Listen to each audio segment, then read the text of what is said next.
I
लेवनी अंजन दाविले निधान, लेवनी अंजन दाविले निधान, देखताची मन मावळले, ऐसे सुखाचे करुनिया आळे, भिजते निर्मळ पेरू आता, ज्ञानाचा वाफा भरुनिया कमळी, 17वे निराळे तिंबतसे, ऐसे सुखाचे करुनिया आळे, बीजते निर्मळ पेरू आता, निवृत्ती प्रसादे पावलोया सुखा, निवृत्ती प्रसादे पावलोया सुखा, उजळलिया रेखा ज्ञानाची, ऐसे सुखाचे करुनिया आळे, बीजते निर्मळ पेरू आता.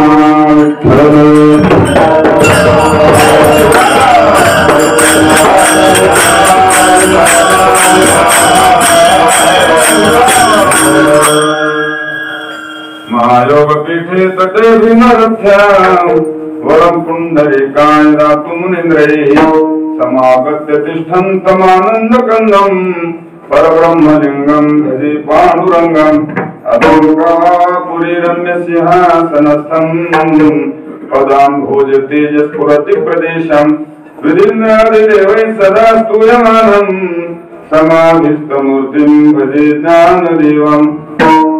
नमो विशदबोध विदग्धा, विद्यारविंद प्रबोधा, पराप्रमे प्रमदा विलास्या, नमो संसार तमसूर्या, अप्रतिम परमवीर्या, तरुण तरतुर्या नादन लीला, नमो जगदखिल पालना, मंगलमणि निधाना, स्वजनवन चंदना राधलिंगा, नमो चतुर चित्त चकोर चंद्रा, आत्मानुभव नरेंद्रा, श्रुति गुण समुद्रा मन्मथ मन्मथा, नमो स्वभाव भजन भाजना, भवेव कुंभ भंजना, विश्वोद्भव भुवना श्री गुरु राया विठ्ठल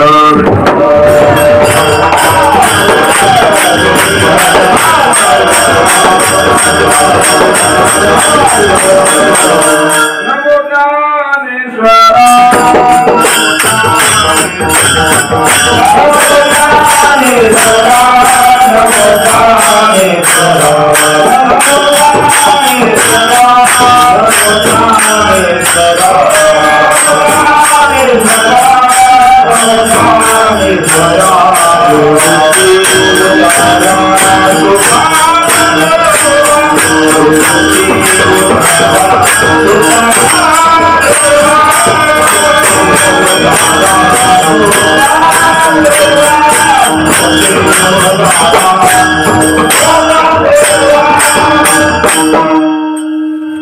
नमो ज्ञानेश्वरा, नमो ज्ञानेश्वरा, निवृत्ती उदारा सोपान देवा, मुक्ताबाई नमो त्रिभुवन पावनी, आद्यत्रय जननी देवाची.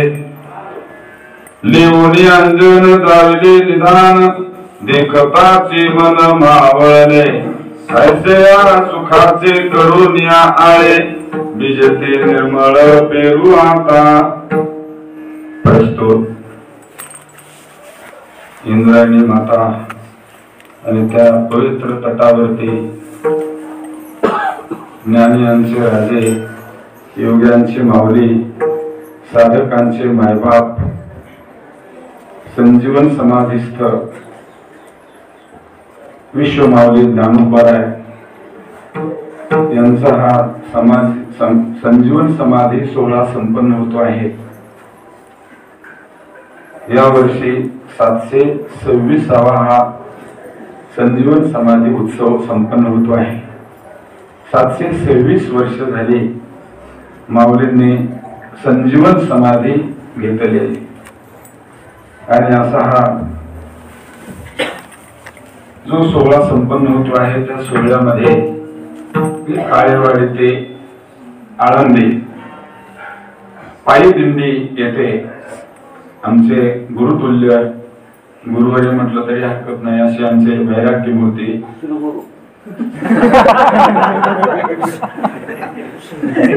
श्री गुरु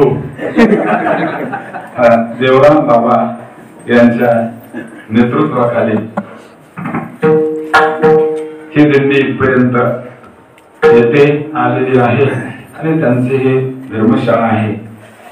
आणि मला सेवा देत असताना त्यांच्याच आज्ञेने आमच्यावर अत्यंत प्रेम करणारे आमचे गुरुबंधू, सर्व गुण संपन्न असले, मृदंग, कीर्तन, नाही का, गायन, सर्व गुण संपन्न असलेले काका महाराज यांनी मला ही सेवा दिली. मला मी इथपर्यंत पोहोचलो.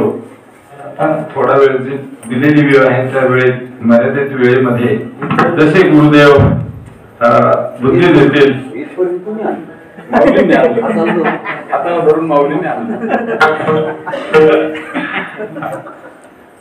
आता कसे ते त्यांचा स्वभाव माझ्यापेक्षा तुम्हाला जास्त माहिती आहे. विनोदी स्वभाव आहे आणि मी फक्त राम आहे आणि ते 2 अक्षराने अधिक आहेत माझ्यापेक्षा, नाही का. देव राम म्हणजे रामाचा देव, नाही का, म्हणजे आमचे देव असलेले. दोघांचं काय करायचं ते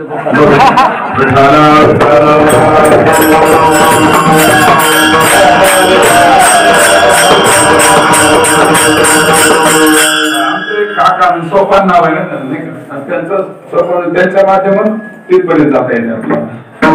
शिडी असं म्हणतो आपण, त्याप्रमाणे चिंतन सेवेकरिता म्हणून दाखवलेला अभंग माऊलींचाच आहे. आणि हा अभंग गाथ्यामध्ये जे काही अनेक प्रकरण आहेत त्या प्रकरणापैकी श्री गुरु निवृत्तीनाथ प्रसादाने प्राप्त झालेली स्थिती या प्रकरणातील हा अभंग आहे. श्री गुरु निवृत्ती प्रसादाने प्राप्त झालेली स्थिती असं एक स्वतंत्र प्रकरण आहे माऊलींच्या गाथ्यामध्ये.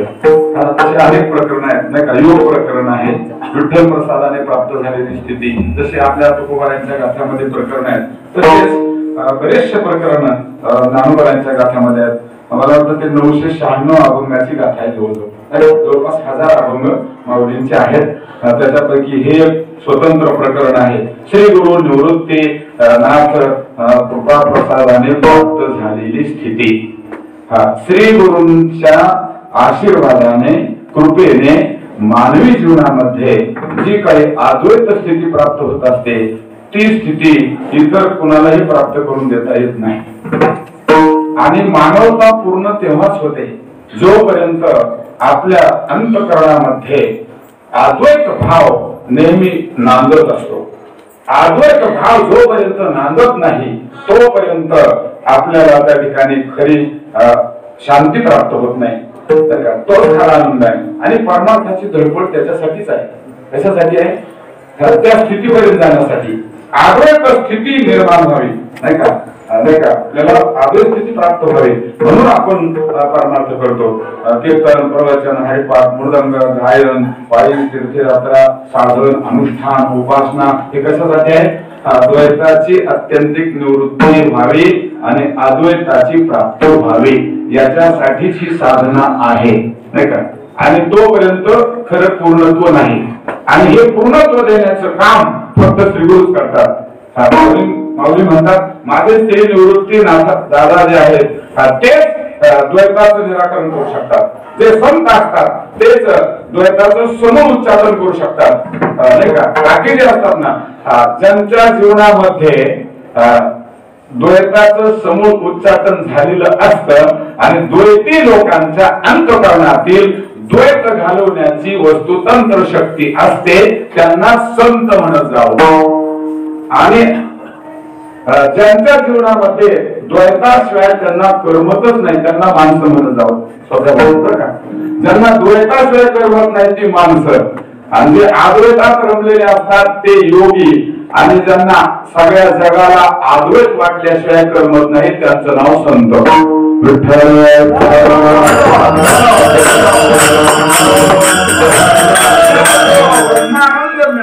तो जगाला वाटत असतात, नाही का. संत काय करतात, सेवितो वाटितो आणि का घ्यारे होऊ नका रान भरे, नाही का. तुका म्हणे खातो आनंदाचे लाडू नका सर करू घ्यारे तुम्ही.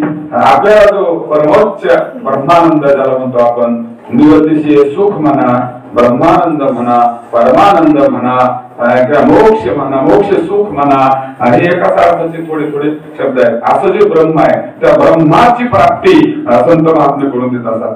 सच्चित सुखात्मकम ब्रह्म असं वर्णन केले ना. जे सद्रूप आहे, चिद्रूप आहे, आनंद रूप आहे त्याला ब्रह्म असं म्हणत असतात. मग सत म्हणजे काय, चित म्हणजे काय, आनंद म्हणजे काय, शास्त्रामध्ये त्याचे वेगवेगळे थोडे अर्थ सांगितलेले असतात. तिन्ही काळामध्ये ज्याचं अस्तित्व असतं त्याला सत असं म्हणत जावं.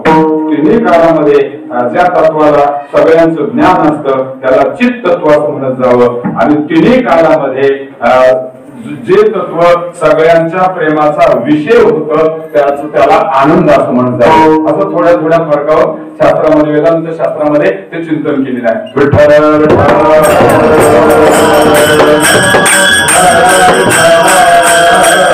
आनंद अद्वय नित्य निरामय जे का निजे योगियांचे स्वर्णन ते हे समचरण साधे विटेवरी परमात्मा तरी विठ्ठल रूप असा तो परमात्मा आहे. आणि त्या परमात्म्याचं दर्शन करून देण्याचं काम आमचे संत महात्मे करतात, श्रीगुरु करतात.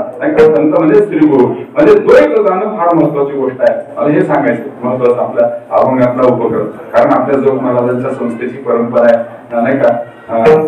उपक्रम, उपसंवाद, नाही का, अभ्यास, अपूर्वता, अर्थवाद आणि उपपत्ती हे षडलिंग आहेत ना वेदांत. त्या षडलिंगाच्या माध्यमातून अभंग सोडवावा, अभंग सोडवावा, अभंग सोडावा. अभंग सोडविणे वेगळं आणि अभंग सोडणे वेगळं. अभंग सोडविणे म्हणजे पदाची कोर्ण संधी, प्रत्येक पदाला अनुरूप व्याख्यान देणे म्हणजे अभंग सोडविणे. आणि अभंग सोडणे म्हणजे एकदा अभंग घेतला म्हणजे ज्ञानेश्वर माऊली होईपर्यंत अभंगाची भेट न घेणे म्हणजे अभंग सोडणे.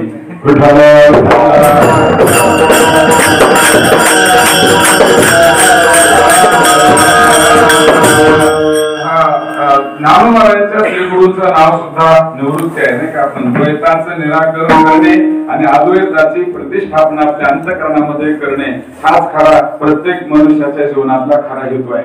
आणि अद्वैत जोपर्यंत अद्वैताचा दृढ अपरोक्ष साक्षात्कार होत नाही तोपर्यंत आपली मानवता पूर्ण होईल असं कधीच कुणी डोक्यात आणायचं कारण नाही.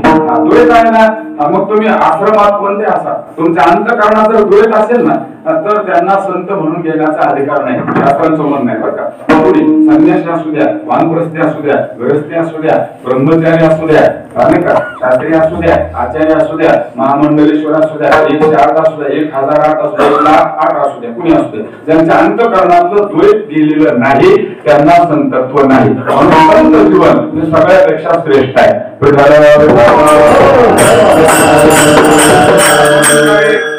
वेदांतामध्ये काही चिंतन केलेलं असतं. आनंदाभासावर जगतात ते जीव, नाही का, आनंदाकरिता जगतात ते साधक आणि आनंद ज्यांना प्राप्त झालेला आनंदामध्ये जे जगतात ते ब्रह्मज्ञानी आणि जगाला आनंद वाटतात ते संत. घातला दुकान देती आधी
भजन किंवा चाले ऐकण्यासाठी सेवा घेतली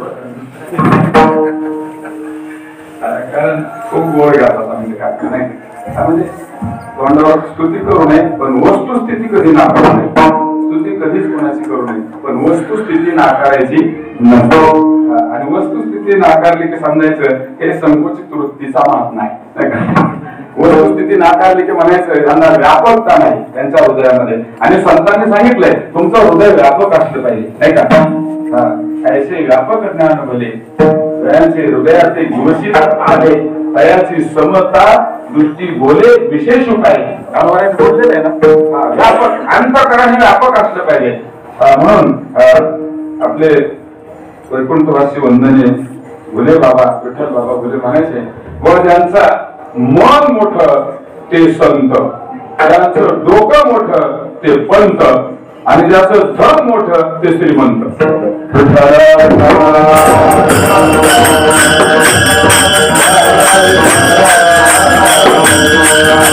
मन मोठं ज्याचं असतं त्यांना संत म्हणता येतं अंतर हृदय असलं पाहिजे व्यापक हृदय असलं पाहिजे म्हणून त्या ठिकाणी आपल्याला जे वाटतात ना जे दान देतात ज्ञान करतात नाही का त्यांना संत असं म्हणत असतात ज्ञानराज माऊली या अभंगामध्ये ते सांगतात माझ्या श्री गुरु निवृत्तीनाथांच्या प्रसादाने माझं भौतिक जीवनही बदललं आणि आध्यात्मिक जीवनाची उंची फार उंचावली ही उंची अशी मला त्यांनी उंची दिली की ती उंची कुणीच जगामध्ये देऊ शकत नाही आणि बघा दोघा बंधू ज्ञानोबांचे किती भाग्य असेल गुरु शोधण्यासाठी त्यांना दुसऱ्या गावात तालुक्यात जिल्ह्यात कुठे जावं लागलं नाही गल्लीतही जावं लागलं नाही शेजाऱ्याकडे जावं लागलं नाही आपल्या घरीच त्यांना गुरु मिळाले काय भाग्य असेल सख्खे भाऊ पुन्हा सख्खे भाऊ गुरु मिळाले माऊलींना काय भाग्य असेल असं भाग्य कुणालाच प्राप्त होत नाही आणि मग नाही तर सख्खे भाऊ पक्के वैरी असं आपण म्हणतो सख्खे भाऊ पक्के वैरी असं म्हणतो की नाही पण इथं तसं नाही काय तोंड भरून ज्ञानोबायांचं कौतुक केलं निवृत्तीदादांनी आणि ज्ञानोबायांनी सुद्धा ज्ञानेश्वरी जर आपण चिंतनात घेतली तर चिंतन करत असताना कधी कधी श्री गुरुच्या वर्णनाचा संबंध नसताना सुद्धा ओढून ताळून माऊलींनी निवृत्तीनाथांचं वर्णन केलेलं आढळतं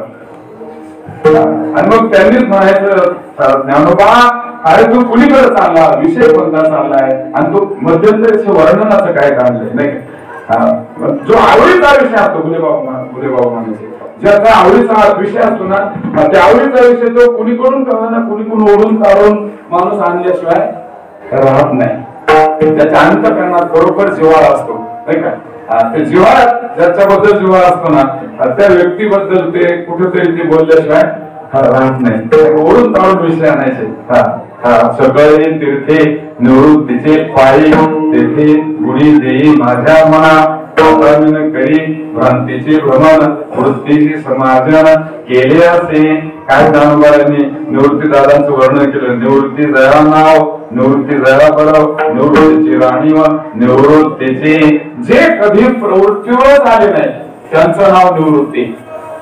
यदक्षरमाख्ययम मानंदमय केवलम अनेक असं श्रीमंत निवृत्तीनाथ येती ख्यातम दैवतम आश्रय काय गोड वर्णन केलं नाही काय निवृत्ती दादांचं खूप गोड अशा प्रकारचं वर्णन केलेलं आहे. विठ्ठल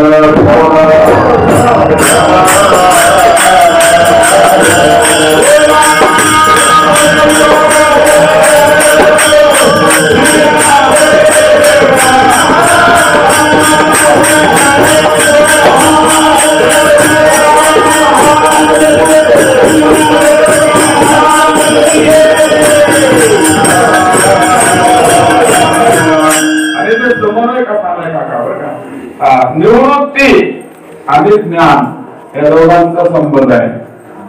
हा निवृत्तीचा प्रसाद हा ज्ञानालाच प्राप्त होत असतो आणि प्रवृत्तीचा प्रसाद अज्ञानाला प्राप्त होत असतो. अज्ञान शब्दाचा आणि प्रवृत्तीचा जवळचा संबंध आहे. अज्ञान शब्दाचा विठ्ठल विठ्ठल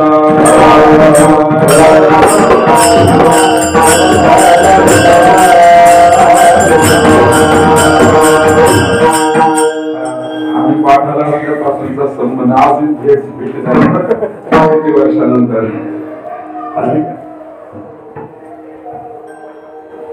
काय सांगत होतो मी, काय चाललं होतं? हा ज्ञान आणि निवृत्ती या दोन शब्दाचा जवळचा संबंध आहे आणि अज्ञान आणि प्रवृत्ती या दोन शब्दाचा संबंध आहे. अज्ञानावरती प्रवृत्तीचा प्रसाद होत असतो. अज्ञानाला प्रवृत्तीचा प्रसाद मिळतो आणि ज्ञानाला निवृत्तीचा प्रसाद. ज्ञानाला कोणाचा प्रसाद मिळतो? निवृत्तीचा प्रसाद आहे. म्हणून आपण जर वर्गवारी पाडायचे ठरले तर आपल्याला पाडता येते. पहिला वर्ग प्रवृत्ती प्रवृत्त, दुसरा वर्ग प्रवृत्ती निवृत्त, तिसरा वर्ग निवृत्ती प्रवृत्त आणि चौथा वर्ग निवृत्ती निवृत्त. बरं का? मग प्रवृत्ती प्रवृत्त चांगला का प्रवृत्ती निवृत्त चांगला का निवृत्ती प्रवृत्त चांगला का निवृत्ती निवृत्त चांगला?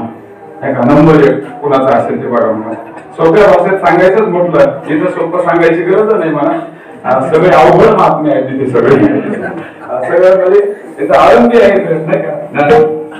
सर्व सुखाची लहरी ज्ञानाबाई अलंकापुरी शिवपीठे जुनाट ज्ञानाबाई तेथे मुकुट.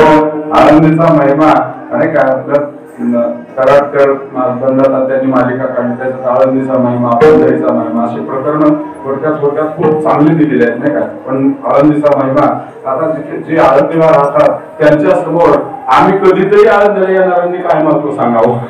विठ्ठल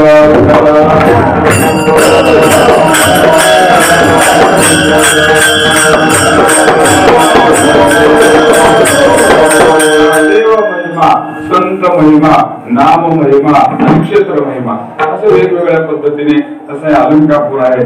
अत्यंत पवित्र अशी भूमी ही अलंकापुरी आहे. तेव्हा मी तुम्हाला सांगत होतो नाही का संसारात राहून संसार करणारा एक वर्ग, संसारात राहून परमार्थ करणारा दुसरा वर्ग, परमार्थात राहून संसार करणारा तिसरा वर्ग आणि परमार्थामध्ये राहूनच परमार्थ करणारा चौथा वर्ग नाही का.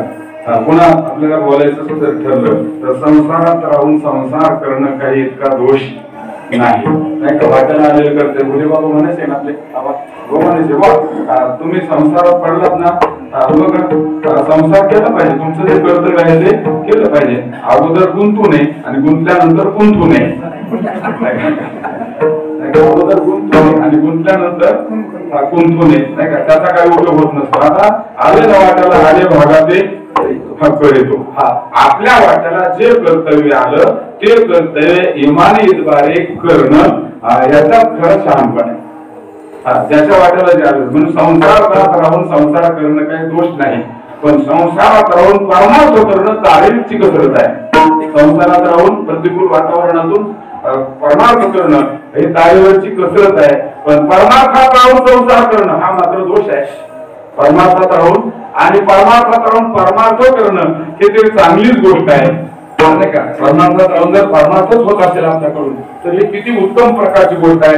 आणि जर परमार्थात राहून संसार होत असेल तर त्या ठिकाणी ती चांगली गोष्ट नाही. म्हणून प्रवृत्ती निवृत्तीच्या प्रसादाबद्दल बोलतो मी. निवृत्ती दादांनी मला प्रसाद, त्यांच्या प्रसादाने माझी आध्यात्मिक उंची वाढली. पण तो प्रसाद कोणत्या माध्यमातून दिला हे फार महत्वाचं आहे. त्याच्यासाठी माध्यम वापरलेलं आहे. मग माऊलींना विचारलं असेल, माऊली तुमचं जे काही आध्यात्मिक जीवन इतकं उंचावलेलं आहे, तुम्ही नेहमी ब्रह्मानंदामध्ये तल्लीन तदाकार असतात, सद्रूप असतात, ब्रह्मरूप असतात. तुम्ही स्वस्वरूपापासून किंचितही बाजूला जात नाही तुमची वृत्ती. कारण वृत्ती ही ब्रह्माकार असणं फार महत्वाची गोष्ट आहे, नाही का. वृत्ती ब्रह्माकार होणं म्हणजे समाधी अवस्था प्राप्त होणं आहे. निर्विकल्पतया वृत्त्या ब्रह्माकारतया पुन्हा वृत्ती स्मरणं समाधीर विधीयते. मी अभंगाचा भाव झाल्यानंतर समाधीबद्दल थोडंसं चिंतन आपल्याला प्रसंगोपात करावंच लागणार आहे. तेव्हा निवृत्तीनाथांचा प्रसाद त्यांनी मला दिला, नाही का. माझी आध्यात्मिक उंची उंचावली. परंतु त्यांनी माध्यम कोणतं वापरलं ते माध्यम अभंगाच्या प्रथम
मन मावळले.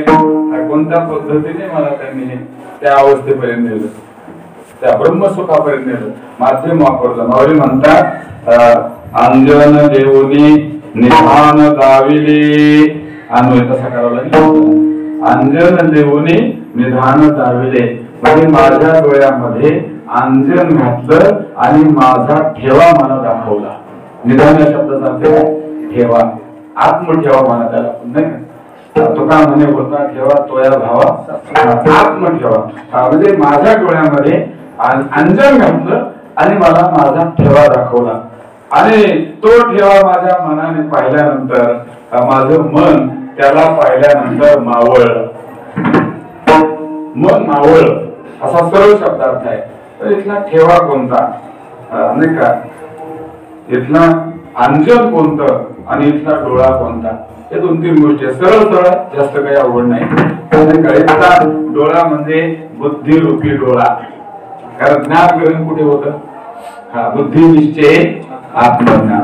डोळ्याचे 2 प्रकार आहेत, एक चर्मचक्षु आणि एक दिव्य चक्षु आपण म्हणतो, नाही का. ज्या वेळेला अर्जुनाने सांगितलं तुमचं मला रूप दाखवा, तेव्हा भगवंताने पटकन विश्वरूप दाखवलं आणि विश्वरूप पाहिल्यानंतर अर्जुन घाबरतात आणि घाबरल्यानंतर म्हणतात ही तुझी महामारी आवडली बाबा द्या. हे काय मला पाहत नाही, तेव्हा मला माझं ते कृष्ण रूपच मला चांगलं आहे, सगुण रूपच तेच मला आवडतं. आणि मग भगवंताच्या लक्षात आलं. भगवान म्हणतात अरे हे विश्वरूप पाहण्यासाठी लागणारी जी दृष्टी आहे ती मी तुला न देता डायरेक्ट विश्वरूपच दाखवलं. आता मात्र तू काय कर, दिव्यम ददामि ते चक्षु पश्यमे योगमैश्वरम. नतोमाम शक्यसे द्रष्टो मने नैव चक्षुषा, तुझ्या स्वतःच्या डोळ्याने तुझ्या बुद्धीने हे विश्वरूप तुला पाहता येणार नाही, हे मी विसरूनच गेलो. पण आता मात्र तुला मी दिव्य दृष्टी देतो. दिव्यम ददामि ते चक्षु पश्यमे योगमेश्वर, माझा ऐश्वर्य योग तू पाहता. दिव्य दृष्टी म्हणजे दिव्य दृष्टी फार महत्वाची आहे परमार्थामध्ये, नाही का. हा भौतिक जगताला पाहण्यासाठी या दृष्टीची गरज आहे. चर्मचक्षुच्या द्वारे भौतिक जगताचं दर्शन होत असतं, पण जेव्हा आत्मदर्शन घ्यायचं असतं त्यावेळेला मात्र या दृष्टीचा उपयोग होत नाही, ही दृष्टी काम करत नाही. ही त्याच्यासाठी दिव्य दृष्टी लागते. दिव्य दृष्टी डोळा चांगला लागतो, नाही का. मनुष्याचे डोळे चांगले असले म्हणजे आपल्याला चांगलं वाचता येतं, नाही का. काही माणसं म्हणतात आमचे डोळे आणखी फार चांगले आहेत, 60 वर्षाचं वय झालं तरी आम्हाला गॉगल लागलेला नाही, नाही का. गॉगल चष्मा लागलेला नाही, बारीक अक्षर सुद्धा दिसतं, ते भाग्य आहे, नाही का. भाग्य आहे ते. पण काही वंशदोष असतो म्हणा, रक्तदोष असतो, त्याच्यामुळे लवकर चष्मा लागतो, नाही का. तिकडे आपलं काही संबंध नाही ती चर्चा करण्याचा. तेव्हा मी डोळ्याचा विषय आला म्हणून सांगतो मी, नाही का. या डोळ्याने भौतिक जगाचं दर्शन होत असतं, परंतु जे काही दिव्य दृष्टी आहे त्या दिव्य दृष्टी प्राप्त झाल्यानंतर आपलं जे स्वस्वरूप आहे त्या स्वस्वरूपाचं आपल्याला दर्शन होत असतं. ते स्वस्वरूपाचं दर्शन होणं फार महत्वाची गोष्ट आहे. बाकी काही नाही मिळालं तरी चालेल, पण आत्मदर्शन व्हावं, नाही का. आपल्या स्वस्वरूपाचा साक्षात्कार आपल्याला झाला की बस आपली खटपट त्याच्यासाठीच चाललेली आहे. पण एक दिवस तो आपला उगवला पाहिजे, पण तो उगवण्यासाठी त्या ठिकाणी कष्ट करावे लागतात. गुलेबांच्या भाषेत सांगायचं म्हणजे जीवाचं रान करावं लागतं, तुंतून करावं लागतं. काय करावं लागतं? तुंतून जीवाचं रान, हाडाची काळ, रक्ताचं पाणीही करावं लागतं बुवा, नाही का. त्यांचं ते बोलणं ते आनंद आहे. त्या सगळ्या गुरुदेवांचं आपण काय वर्णन करणार, नाही का. मोठे बाबा विठ्ठल बाबा भोले, मधुकर बाबा शिल्पी, पांडुरंग बाबा वैद्य, निकम बाबा, हे सगळे मंडळी, नाही का. मधुकर बाबा शिल्पी, नथुसिंग बाबा राजपूत, एका होली बळे. आम्हाला आपल्याला ज्यांनी शिकवलं त्यांना आम्ही डोळे भरून पाहिलं, कान भरून ऐकलं. ते सगळी मंडळी ब्रह्मलीन झाली, पण त्याच्यातले एकच राहिले आपलं गुरुवर्य शांती ब्रह्म मारुती बाबा, नाही का. नाही आता पुन्हा कोणत्या जन्मातली तरी आपली पुण्य असेल म्हणून या गुरुमुखातून आपल्याला श्रवण करायला भेटलं. हे पुण्य असल्याशिवाय नाही, आता ऐसे होणे नाही. अशा महाग माणूस तुम्हाला पार्थ दैवी प्रकृती मासिक हा भजन जनन्य मन सोन्यात्वा भूताली मव्ययम, नाही का. अशा महात्म्यांना आपण डोळे भरवून पाहिलं. गुरे बाबाचं जेव्हा कीर्तन असायचं घाटावरच्या सप्तामध्ये, तेव्हा ते कीर्तनात विषय आला की ते फोटो लागलेली बारीक म्हणायची, वा आम्ही एवढे भाग्यवान आहेत, यांना हे फोटो लागलेत ना, यांना आम्ही डोळे भरून पाहिलं, कान भरून ऐकलं, हे आमचं भाग्य आहे. तसं आपण सुद्धा म्हणू शकतो ना, आपण ज्यांना पाहिलं ते आपण भाग्यवान आहोत. डोळे भरून पाहिलं, कान भरून त्यांना आपण ऐकलं. पुन्हा असे इतके निष्प्रभ वृत्ती, निष्कामता निज दृष्टी असे वृत्ती असलेले महात्मे आता पुन्हा पाहणं अवघड होत आहे.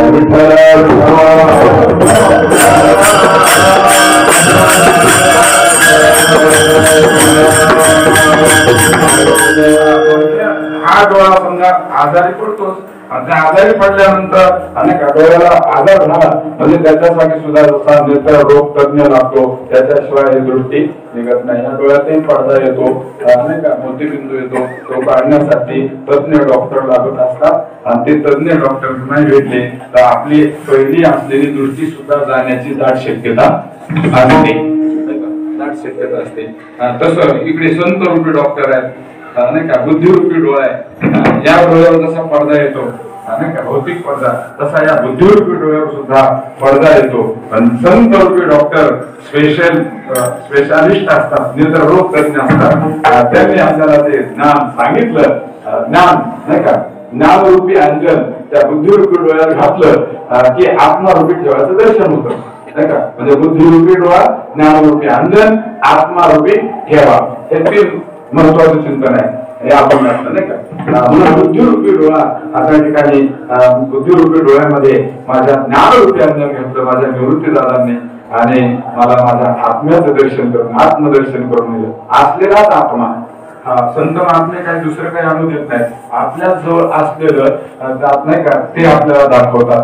आपल्याला भ्रमामुळे भ्रांत झाल्यामुळे आपल्या स्वस्वरूपाचा अज्ञान झालेलं असतं आणि फक्त ते त्याच्यावरचा पडदा काढतात नाही का, आपला भ्रम निवृत्त करतात नाही का, भ्रम निराश करतात. भ्रम निराश केला की ते मूळ स्वरूप तर आहेच आपलं असं नाही का, फक्त उपाधीतून बाजूला करतात.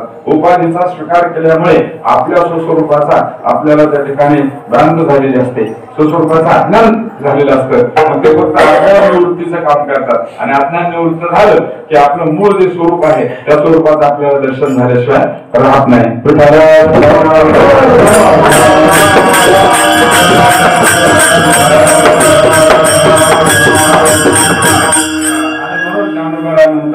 की मला माझं आत्मदर्शन झालं, त्यांनी जे अंजन घातलं त्याचा मला गुण आला. तुकोबारांचं सुद्धा हाताचे काम काय, रक्तस्वेद कृष्ण पीत प्रभा भिन्न सुदले डोळा तेने अंजन गुणे दिव्यदृष्टी झाली कल्पना निमाली द्वैताद्वैत.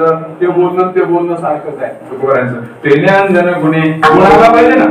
आपल्या मराठी बाबा दृष्टांत सांगत असतात. एक ग्रस्ताला विचार सागरामध्ये दृष्टांत सांगितला होता. एक ग्रस्ताला डोळ्याचा आजार होता, त्याने पुष्कळ प्रयत्न केले पण त्याचा काही फरकच पडत नाही. मग एका सज्जनाने सांगितलं, आमच्या देवराम बाबा सारख्याने सांगितलं त्याला, पुण्याला जा, स्पेशल डॉक्टर आहे. ते गेला, डॉक्टरच्या जवळ गेला.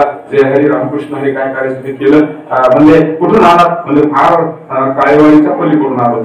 म्हणजे कशासाठी, म्हणजे मला डोळ्याचा आजार आहे. म्हणजे मग त्या डॉक्टरने विचारायला सुरुवात केली, डोळ्याला पाणी येतं का, चिपडे येतात का, नाही का, डोळे दुखतात का, ठणकतात का, रात्रीच्याला झोप येत नाही का. ते म्हणजे याच्यापैकी काहीच होत नाही.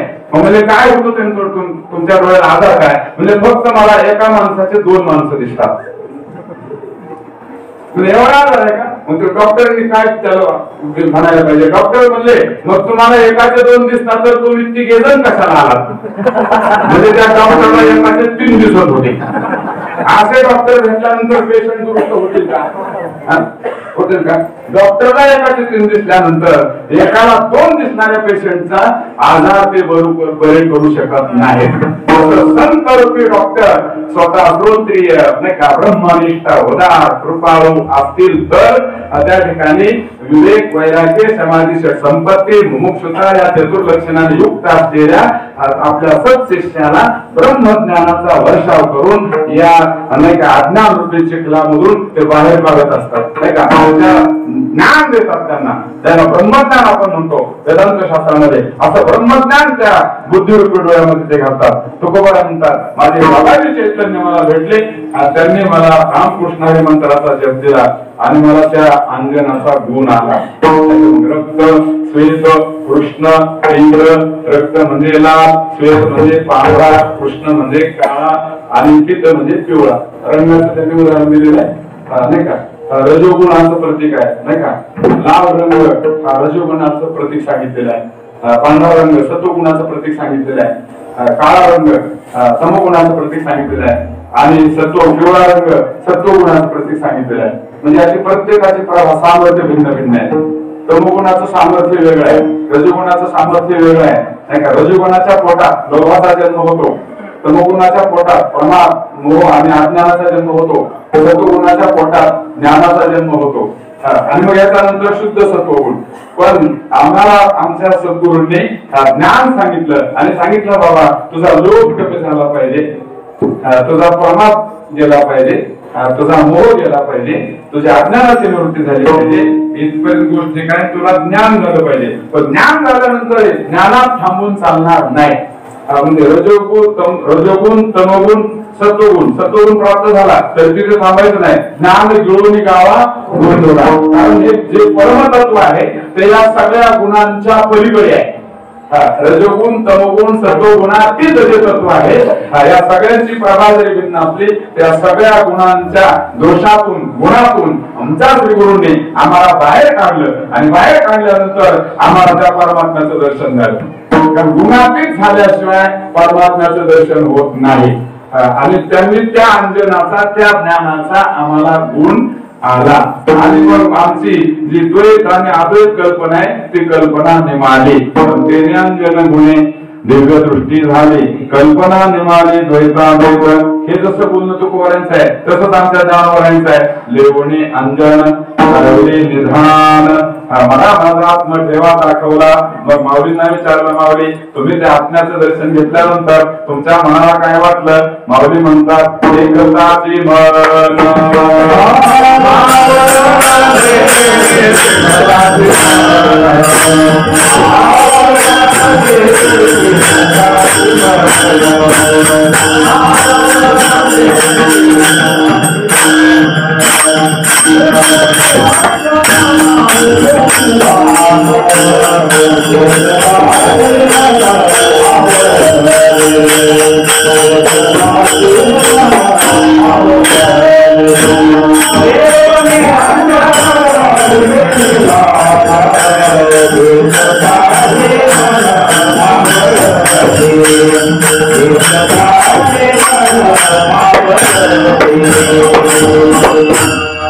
तुमच्या मनाला काय वाटलं? माऊलींना विचारलं. माऊली म्हणतात त्याला पाहिलं आत्म्याला पाहिल्याबरोबर मन मध्ये कसाची मन मावळ रे.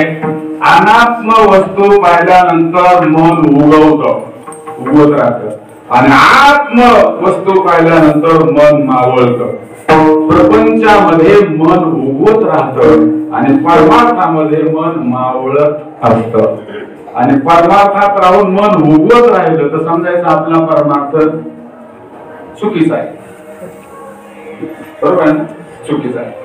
उगवणं म्हणजे थोडं मिळालं तरी त्याच्यात समाधान नसणं, जास्त इच्छा करणं नाही का? सगळं कसं तुमच्या लक्षात आलं मला काय म्हणते. एक ग्रस्त होते खेड्यामध्ये. त्याने जमीन घेतली. पहिले अर्धा एकर जमीन होती पण त्याचा योग चांगला आहे. त्याने परत 10 एकर जमीन घेतली आणि 1.5 एकर त्या 10 एकरच्या मध्ये राहिली, सलग राहिली नाही. मग त्याने ज्याची ते 1.5 एकर राहिली होती त्याच्या मध्यभागी तो मध्यंतरी माणसं घालवून लागला. त्याला कमिशन एजंट म्हणतात. एजंट चांगली भाषा म्हणजे एजंट, कमिशन एजंट. आणि जरा खालच्या भाषी म्हणजे त्या ठिकाणी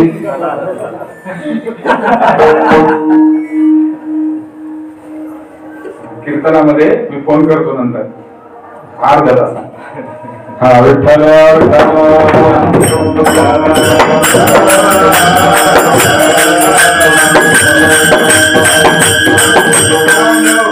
शहाणी माणसं होते देवराम बाबा सारखे, काका सारखे.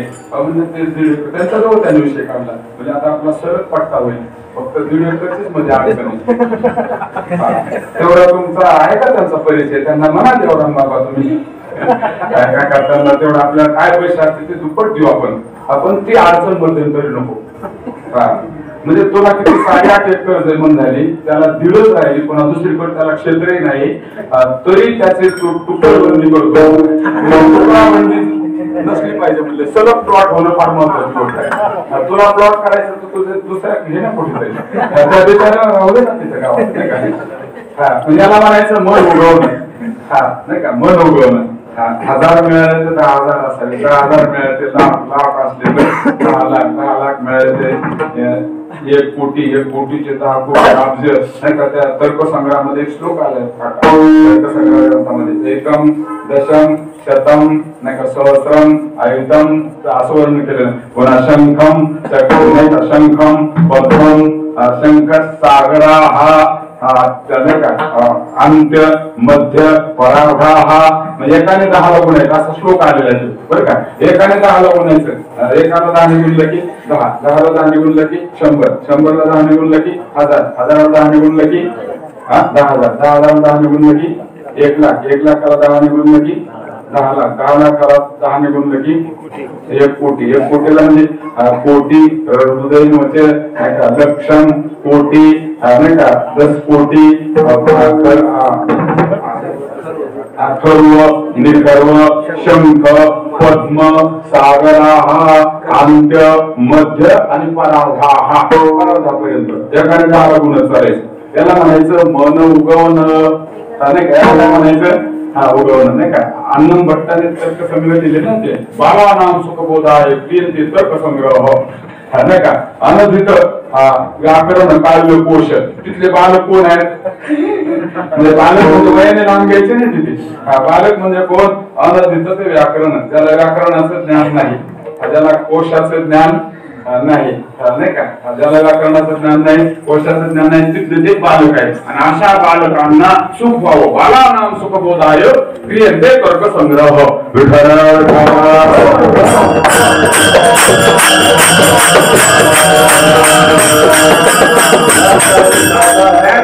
प्रवेश व्हायचा असेल तर तर्क संग्रहाबद्दल सोडावं लागतं. त्याच्याशिवाय नाही. आणि गुलेबाबा म्हणायचे ना पहिले ज्ञानेश्वरी सांगताना ओम नमो या सांगत असताना सांगायचे या 20 वळण जर समजावे असं वाटत असेल तर 6 शास्त्रामध्ये प्रारंभिक का होईना आपला प्रवेश असला पाहिजे. त्याच्याशिवाय तुम्हाला या 20 वळ्या समजणार नाही. किती गुरु म्हणजे गुले बाबा विठ्ठल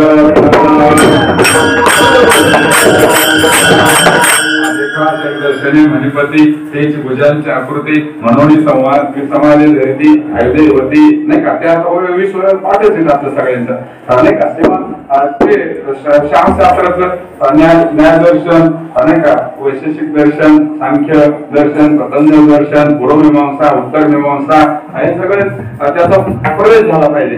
ते कुणाकडून तरी आपण ऐकले पाहिजे म्हणजे मग आपल्याला ती अर्थदृष्टी येते. व्याकरणाने निकम बाबा म्हणायचे व्याकरण कशासाठी असतं. व्याकरणाने भाषा शुद्धी होते आणि अर्थदृष्टी येते. त्याच्यासाठी व्याकरण आहे. भाषेची शुद्धी करायची असेल तर व्याकरण शिकावं आणि अर्थदृष्टी यायची असेल तर व्याकरण शिकावं. अशा 2 गोष्टी. नुसत्या लीला करू नका म्हणायचे. लीला करू नका नाही का. सप्ताह करून आलं की वया पाठ नसतात ना. आणि मग ज्याचं चांगलं पाठ आहे ना त्या कॉलर टाईप करून मोठ्याने म्हणतो जय जय शुद्धे उदारे प्रसिद्धे अनवरत आनंदे 3 वया. आणि ज्याचं कच्च पाठ असतं ते जय जय खालीमान घालून म्हटलं की समजायचं कच्च पाठ. मग बाबाने जाऊया पाताळाचा आवाज जाऊया कुणाचा तरी उद्धार करून आणा दिसतात. अरे स्वतःचा उद्धार करा नंतर आपल्या आपला उद्धार करा नंतर जगाच्या उद्धाराचं पहा. 57 म्हणजे उद्धार लीला फरक शब्द ठेवा. एका गुरुदेवांचं एक विशेष होतं काय त्यांचं वर्णन करावं आपण मला. त्यांचं पुण्यवंत व्हावे घेता सज्जनांचे नावे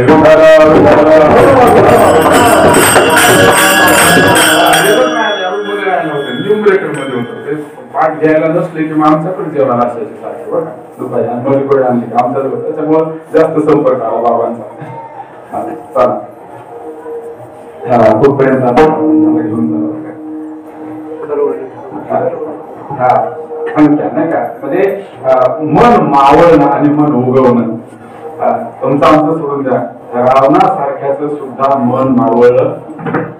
त्याच्या मनाने आपली प्रॉपर्टी किती आहे काहीच नाही पण त्याचं सुद्धा मन मावळलं नाही. 80,000 स्त्रिया 1 लक्ष नातू 1.25 लाख पंतू 5 लाख घर पाषाणाचे 7 लाख घर विटेबंदी नाही का.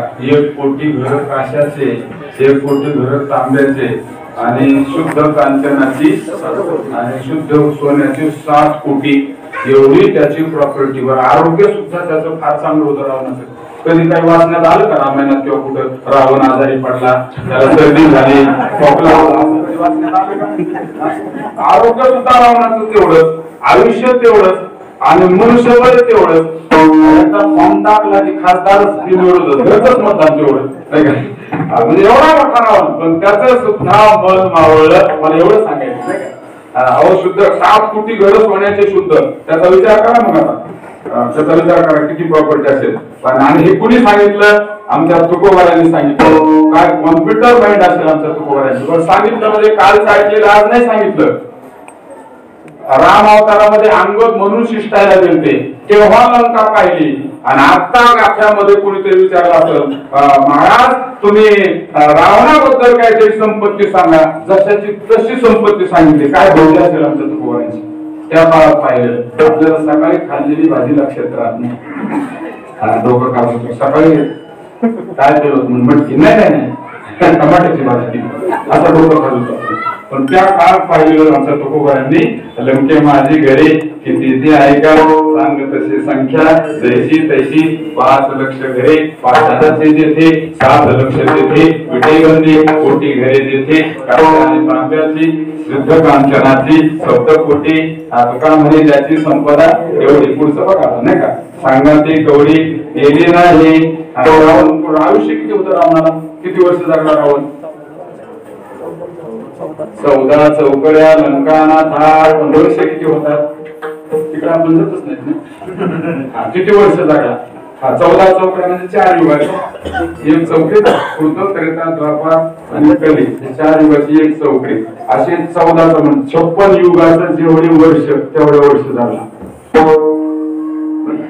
रामायणाच्या असतील कोणी नाही का 56 वर्ष 56 युग म्हणजे किती 17 लाख मी सांगतो कोणी तुम्हाला मला थोडस डोकं लावायचं नाही का 17,28,000 कृतोत्तरीचा द्वापार कली क्रमाने सांगतो सगळं नाही पिंजून सांगेल 17,28,000 12,96,000 8,64,000 आणि 4,32,000 43,20,000 4 युगाचे वर्ष 43,20,000 गुणिले 14 काढा मोबाईल वर किती होते नाही हा 43,20,000 गुणिले 14 बरोबर जेवढा आकडा येईल तेवढ्या वर्ष रावण जगला 6,48,00,000 असं येते बरं का अंदाजे पण चूक भूल देणे गेले चुकलं तर आमची मागा पुन्हा तुम्ही खात्री करा विठ्ठल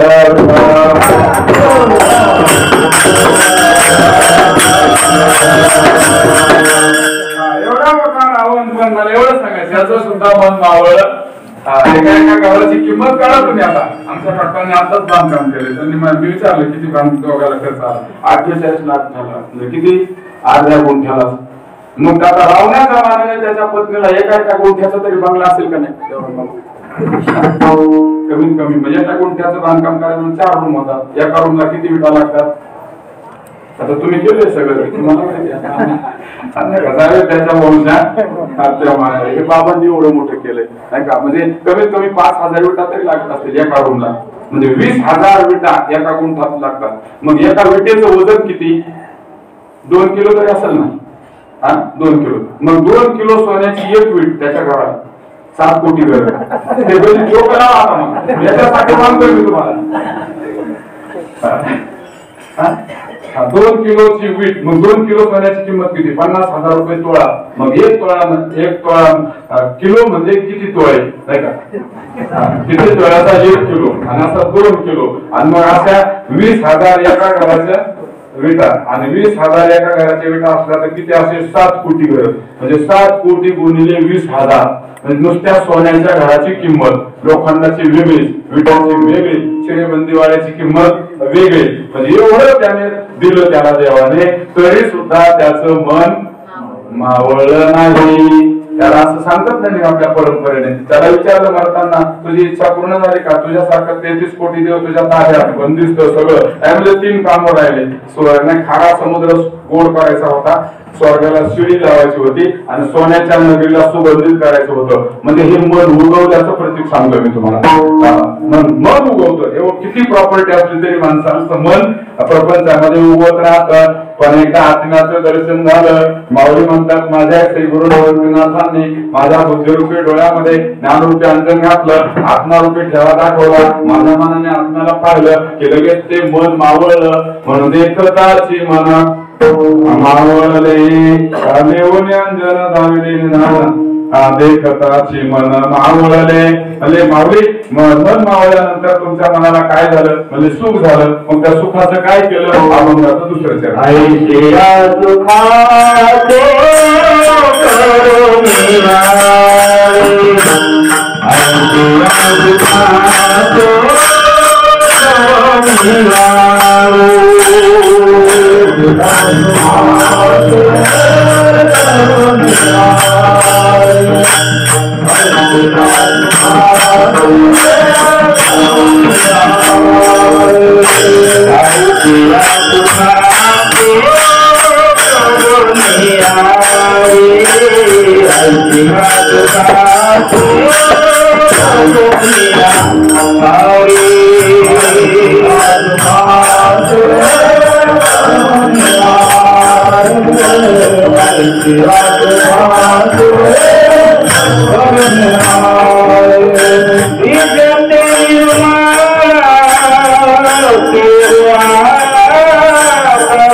करून आळे माऊलीला विचारलं तुम्ही सुख झाल्यानंतर त्याचं काय केलं? म्हणजे मी आळ केलं आणि त्याच्यामध्ये काय केलं? बीजते निर्माण पेरू आता बीज आणि फळ हरीचे नाम हे प्रमाणे ना आपल्याला नाही का बीज नाही का अंतःकरणामध्ये अखंड भगवंताचं चिंतन त्यांनी केलं.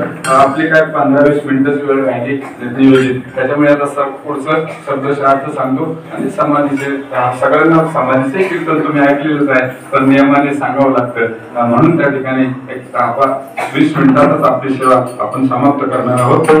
काही काळजी करू नका. विठ्ठला विठ्ठला करून आळे बीजते निर्माण पेरुमाता. नंतर पुन्हा काय केलं मावळे तुम्ही? ज्ञानाचा वाफा भरून या कमळी 17वे निराळी तिंबतसे ज्ञानाचा वाफा तयार केला हृदकमलामध्ये आणि त्या हृदकमलामध्ये अखंड भगवंताचं चिंतन केल्यामुळे 17वे निराळी तिंबतसे 17वेचं योग शास्त्रामध्ये वर्णन केले. 17वेचे स्तन्यदेशी अनाथाचा हल्लरुगाची महादेव उदयदेशी उदाहरणे 17वे जीवन केलं आहे ना. ते 17वे जीवन कला म्हणजे अमृत कुपीतलं अमृत त्या योग्याला प्यायला मिळालं. इतक्या योग्याचं शरीर नाही का पिवळं सोन्यासारखं चमकतं आणि हलकं फुल होतं असं वर्णन केलेलं आहे. पण तिकडे सगळं विस्तार करण्यासाठी आपल्याला वेळ नाही म्हणून 17वे निराळी तिंबतसे माऊली हे जो तुम्हाला एवढा परमोच्च आनंद मिळाला 17वे जीवन कलेचं दूध तुम्हाला प्यायला मिळालं हे कुणामुळे मिळालं? ते अभंगाच्या शेवटचा निवृत्ती प्रसादे पावलो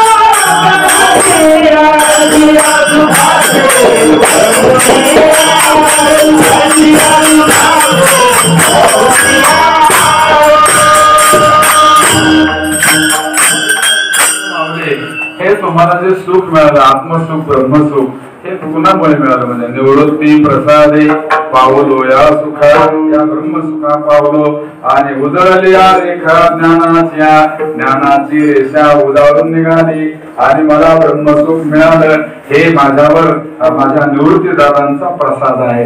ऐशा सुखाची करून आळे बीजते निर्माण फिरवाता ठोपार कुमार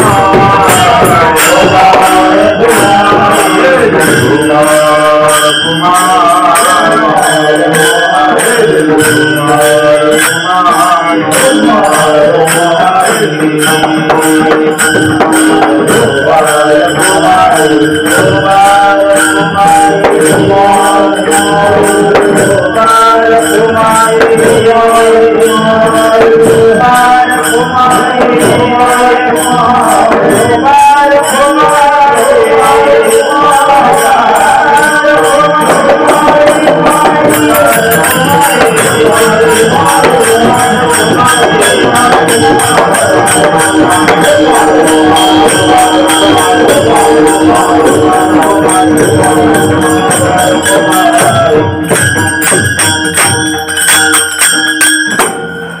माऊलींच्या कृपेने आपण अल्पमताप्रमाणे भावार्थ पाहिला. आज महत्वाचा दिवस आहे. 726 वर्षापूर्वी नाही का माऊलींनी याच अलंकापुरामध्ये संजीवन समाधी घेतलेली आहे. ते पांडुरंगाला मागून घेतलेली आहे. मान मागितला बरं का समाधीच्या अभंगामध्ये, मान मागून घेतला. आपला मान असतो ना ते बघा माऊलींनी सुद्धा सोडला नाही. आपला मान माऊलींनी सुद्धा सोडला नाही. म्हणजे एकादशी तुमच्यासाठी देवा. शुद्ध एकादशी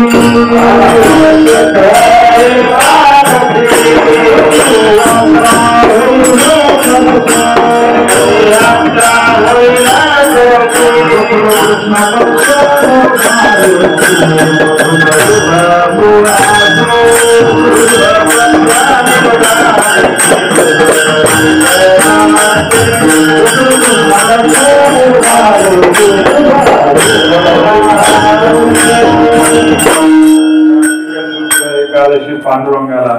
आणि तुमचं काय म्हणणं आहे म्हणजे आम्हाला मान द्या तुम्ही, आम्हाला कार्तिक वद्य एकादशीला पंढरीचा पोहा आला अलंकापुरी नाही का. पंढरीचे पांडुरंगाने निश्चित केलं की ज्ञानोबांचं पूर्वीच हे समाधी स्थळ आहे. पूर्वी 108 वेळेला इथेच समाधी घेतली असं चिंतन आपण नेहमी ऐकतो नाही का.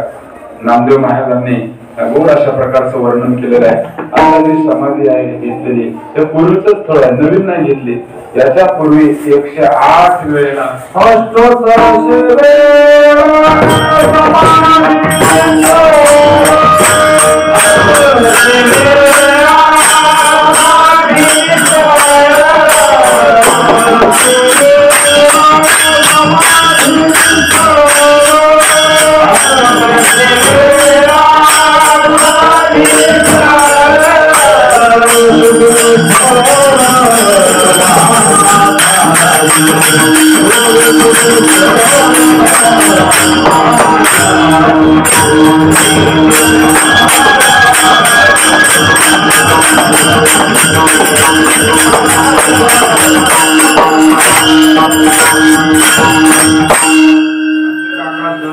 बोलणार आहे नाही का. आता तुका म्हणते पाठ आहेत सगळे समाधीचे अभंग.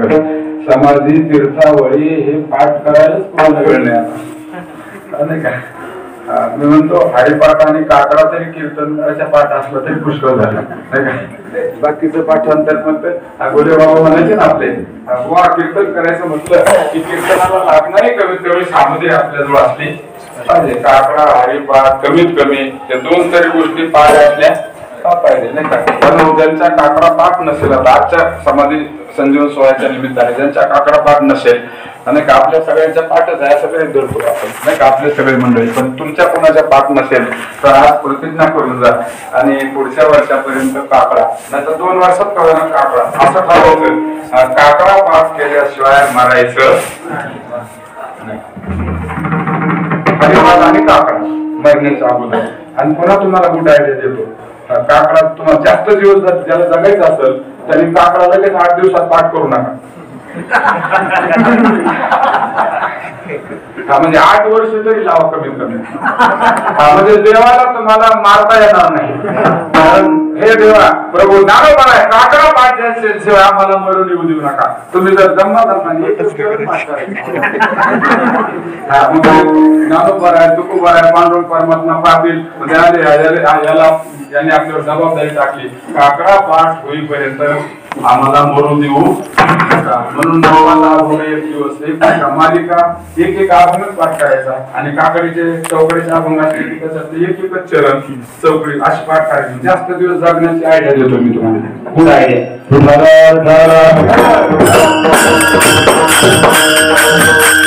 आणि बघा श्रीमंत भगवद्गीता पंचदशी अद्वैत सिद्धी भामती निबंध ब्रह्मसूत्र प्रस्तांत्र कीर्तन काय तुम्हाला सगळं वाण त्याच्याकडे असला पाहिजे नाही का. वाणही असला पाहिजे गुणही असला पाहिजे नाही का. वाणच आहेत सगळे गुण आणि वाण असला आणि भांडवल आपल्याकडे असलं असलं पाहिजे.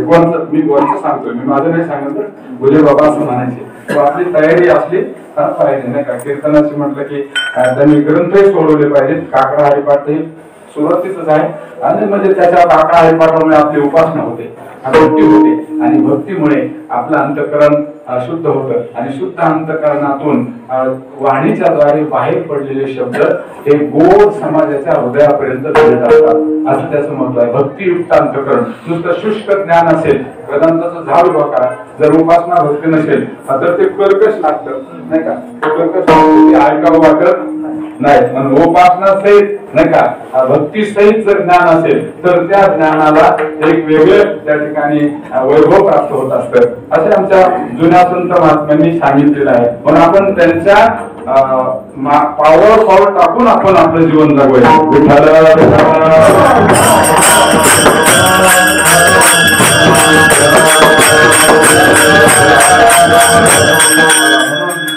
त्या ठिकाणी माऊलींचं सगळं चरित्र आता आपण काय 10-5 मिनिटात सांगू शकतो का. त्यांच्या जीवनामध्ये त्यांना भयंकर संघर्षाला सामोरं जावं लागलं. तुम्हाला सांगू का, जे संघर्षाला सामोरं जातात महात्मे तेच उत्कर्षाच्या शिखरावर जाऊन पोहोचत असतात. म्हणून सज्जनाला संघर्ष असतो, दुर्जनाला मनावर तितका संघर्ष नसतो. आणि संघर्ष प्रिय महात्मे हे उत्कर्षाच्या शिखरावर जात असतात. नाथ महाराज तुकोबाराय, ज्ञानोबाराय यांना कमी संघर्ष करावा लागला. म्हणून त्या संघर्षामुळे आज त्यांचं त्या ठिकाणी सोहळे होतात. संघर्ष प्रिय नाही का. संघर्षाला सामोरं जावं, त्याच्याशिवाय उत्कर्ष होत नाही. संघर्षाशिवाय उत्कर्ष नसतो. म्हणून पांडुरंग परमात्म्याने सगळ्यांना आमंत्रण दिलं. सगळे वाम वशिष्ठ हे सगळे समाधीमध्ये नाव आलेले आहेत नाही का. हे सगळे ऋषी मुनी सगळे पंचकोशामध्ये सगळ्यांना बोलावून घेतलं आणि ज्ञानोबारांच्याकडे गेले. गेल्यानंतर ज्ञानोबारा आपल्या आता वृत्तीवर राहिले नव्हते बरं का. त्यांना आपलं अवतार कार्य संपून जायचं म्हणून तेव्हा जे महात्मे असतात ना, जीवनमुक्त महात्मे, ते त्यांची वृत्ती सतत ब्रह्माकार असते. ज्यांची वृत्ती जगात जिवंत असून जगात राहत असताना ब्रह्मरूप असते त्याला जीवनमुक्त असं म्हणायचं. ती वृत्ती खंडित होत नाही नाही का. लुब्धली नादी लागली समाधी, समाधी अवस्था आहे ती नाही का. समाधीचे पुष्कळ प्रकार, समाधीचे प्रकार ही संजीवन समाधी आहे. त्या दुसऱ्या समाधीचे प्रकार पुष्कळ सांगितलेले आहेत. माऊलींनी समाधीची व्याख्या एका शब्दात सांगितली. पुढील पैस पारुखे मागील स्मरावे ती ठाके, ऐशी तैशी भूमिके समाधी राही किंवा तदेवार्थ मात्र निर्भासन स्वरूप शून्यमेव समाधी ब्रह्माकार मनोवृत्ती प्रवाहोम पृथिवीना संप्रज्ञान समाधिशात ज्ञानाभ्यास प्रकर्षतः प्रशांत वृत्तिकम चित्तम परमानंददायकम असंप्रज्ञात नामायम समाधी योगिनां प्रियाः असवरं तत्त्वावबोधो भगवान सर्वशास्त्रणपावकः प्रोक्त समाधि शब्देन न तु तुष्णिमव स्थितिः समाहितानि चतुर्था यथा भूतार्थदर्शिनी समाधि शब्देन परा प्रज्ञोच्यते बुधैः. हे समाधीचं सगळं प्रकरण आहे नाही का. हे सगळे समाधी. संप्रज्ञात समाधी म्हणजे काय, असंप्रज्ञात समाधी काय. परत संप्रज्ञात समाधीचे 4 प्रकार केले योगशास्त्रामध्ये बरं का. सवितर्क संप्रज्ञात समाधी, सविचार संप्रज्ञात समाधी, सानंद संप्रज्ञात समाधी आणि सास्मित संप्रज्ञात समाधी. आणि असंप्रज्ञात समाधीचे 2 प्रकार केलेले आहेत. भव प्रत्यय असंप्रज्ञात समाधी आणि उपाय प्रत्यय असंप्रज्ञात समाधी. उपाय प्रत्यय म्हणजे त्या योग्याला समाधी अवस्था प्राप्त करून घ्यायची असेल तर त्याला उपाय करावे लागतात नाही का. हे उपाय सांगितलेले आहेत.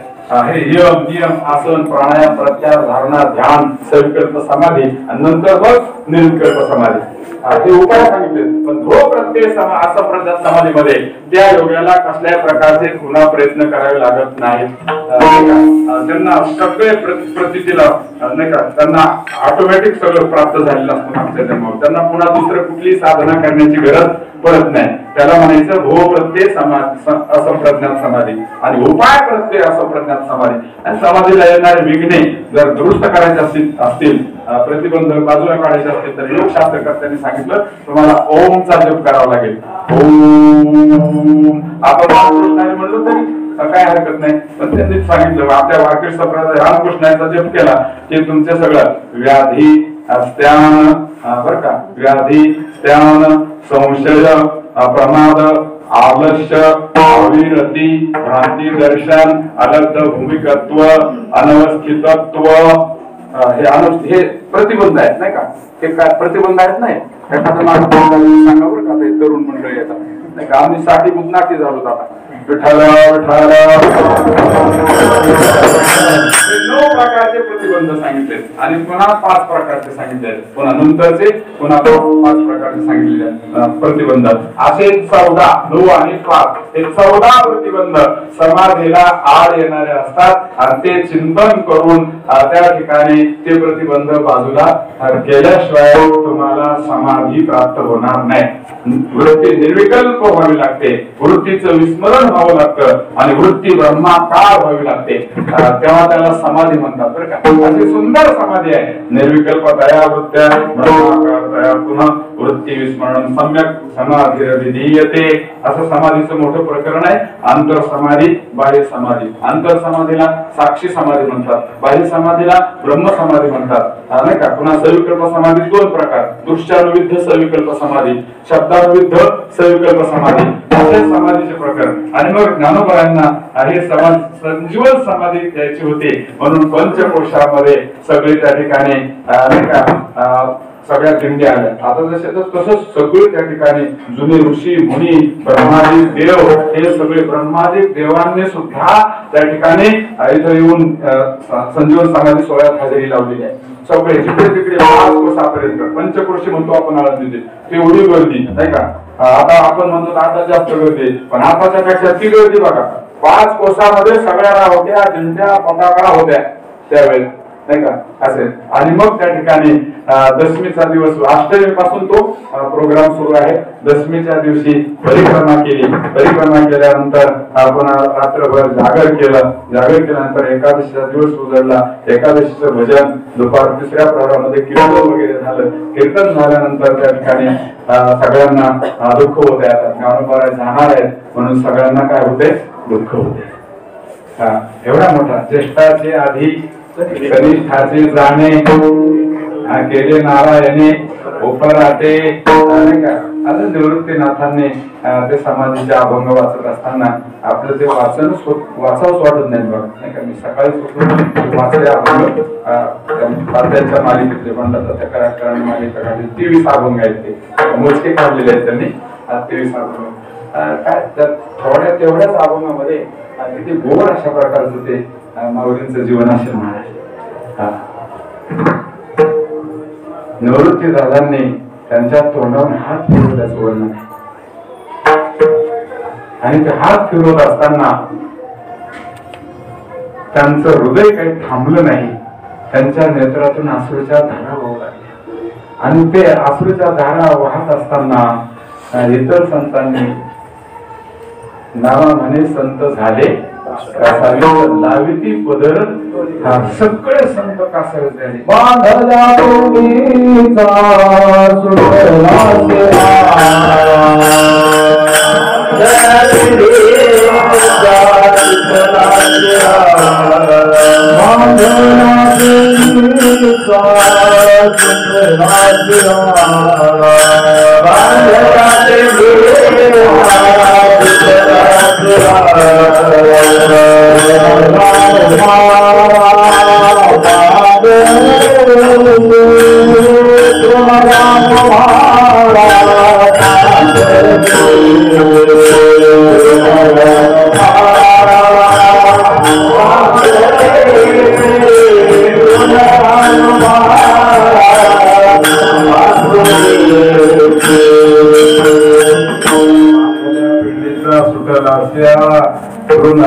माळा पांगले से बांधलेली पेंडी सुटावी आणि मोठा वारा यावा आणि त्या वाऱ्यामधून जसे ते सगळे बाजूला जावं ते चिपाड वगैरे काय म्हणतो आपण ते त्याप्रमाणे सगळे संत कासावे झाले ह्या मुक्ताई खंबरला फुडवून रडू लागले. चौखंड ह्या रडू लागते. नामदेव महाराजांना तर वियोगच सहन होत नव्हता, कारण तीर्थयात्रा बरोबर केलेली होती. ज्ञानोबांचं आणि नामदेव महाराजांचं फार प्रेम होत आणि त्या प्रेमामुळे सगळे संत मग नामदेव महाराज देव परमात्मा म्हणतात, अरे बाबा विषय केला तर वेगळीच घटना दुर्घटना होईल. जागा नारा नारा नाही का विठा गोंधा यांना ती जागा त्या ठिकाणी उठविला नंदी शिवाचा ढोळा आणि ते वाहनाच्या खालून त्या ठिकाणी ते पुढे गेले आणि त्या समाधीचं स्थळ जे आहे ते सामने त्या ठिकाणी हे केलं आणि मग तिथे सांगतात तिथे गर्भाच्या ठिकाणी आसन त्या ठिकाणी घातलं. दूध वस्त्राची घडी त्याच्यावर बेलपत्र त्या ठिकाणी वाहिले. ब्रह्मादिक देवानी सुद्धा तिथे ते बेलपत्र वाहिले. कुणी शुद्धीवरच राहिलं नाही, देहावर असो ऐसा कोठे कुणी देहावर राहिलं नाही. आणि मग त्या ठिकाणी ते सगळं तयार झाल्यानंतर द्वादशी त्या ठिकाणी पारणं सोडताना स्वतः परमात्मा म्हणतात रुक्माईला राहिला तुम्ही स्वतःच जेवण जानवरांना तुम्ही ताट करा. काय भाग्य असेल मला. स्वतः पांडुरंग परमात्मा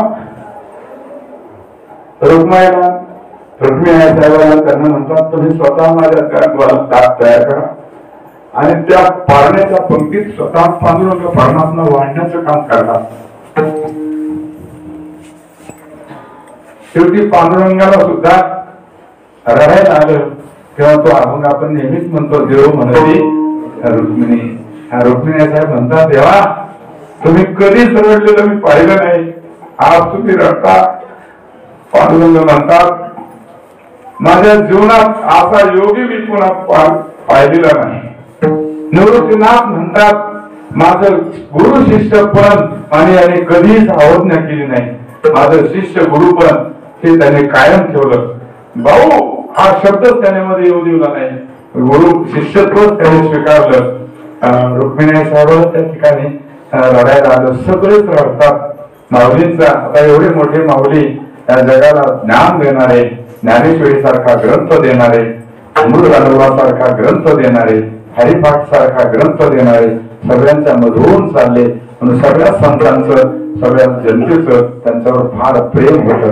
रडत रडत त्या ठिकाणी शेवटी म्हणजे आता देव निवृत्ती यांनी धैले दोन्ही. आता मलाही काही सुचत नाही सांगायला, तुम्हाला ऐकण्याच्या वृत्तीवर नाहीत नाही का. ते काय म्हणतात आणि हा भाव निर्माण त्यांच्या ताकदीने होत असतो आणि हा अंतःकरणाचा भाव नाही का मधुर भाव त्या ठिकाणी निर्माण व्हावा लागत असतो.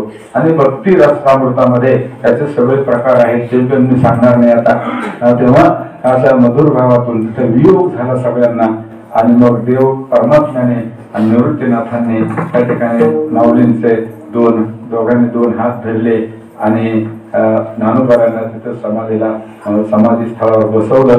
उत्तरेकडे मुख करून बसवलं. तिथे काष्ट ठोकलं नाही का अजान वृक्षाचा त्याला पाला फुटला असं वर्णन करतात नाही का. सगळे हंबरडा फोडून त्या ठिकाणी धरले आणि बाप ज्ञानेश्वर समाधिस्थ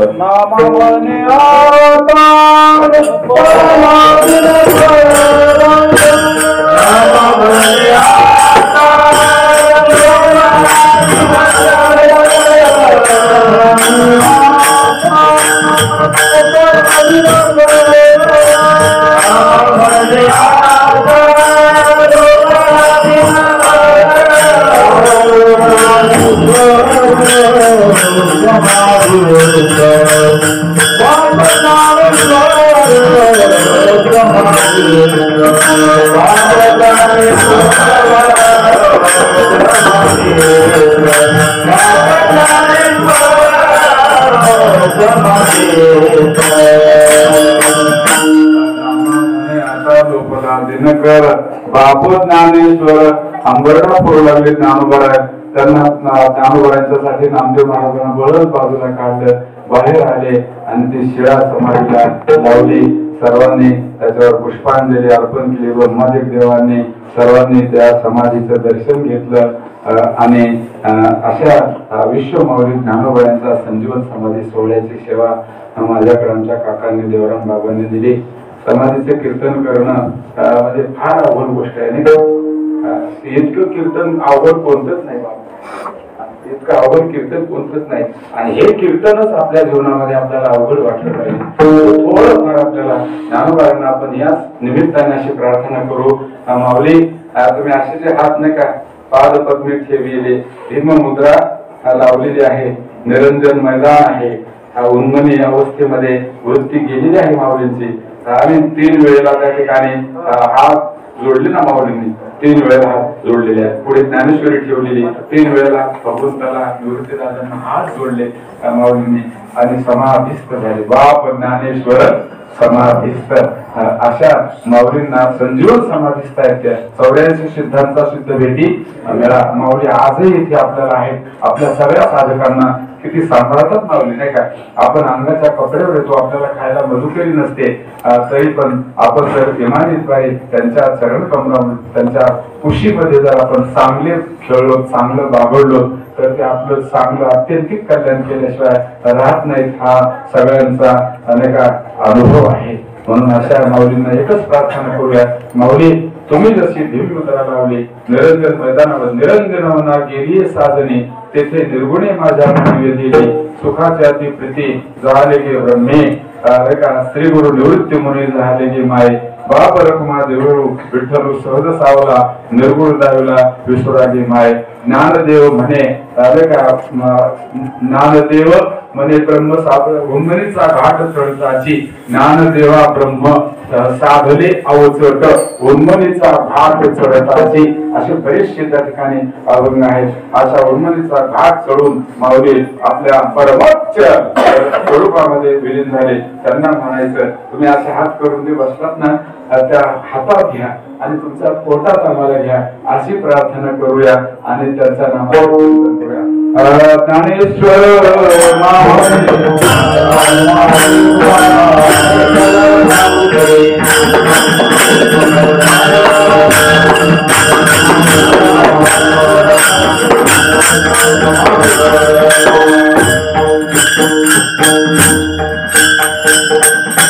माऊली ज्ञानोबांना पुन्हा कोटीशा वंदना करतो आणि माझी ही सेवा या ठिकाणी थांबवतो.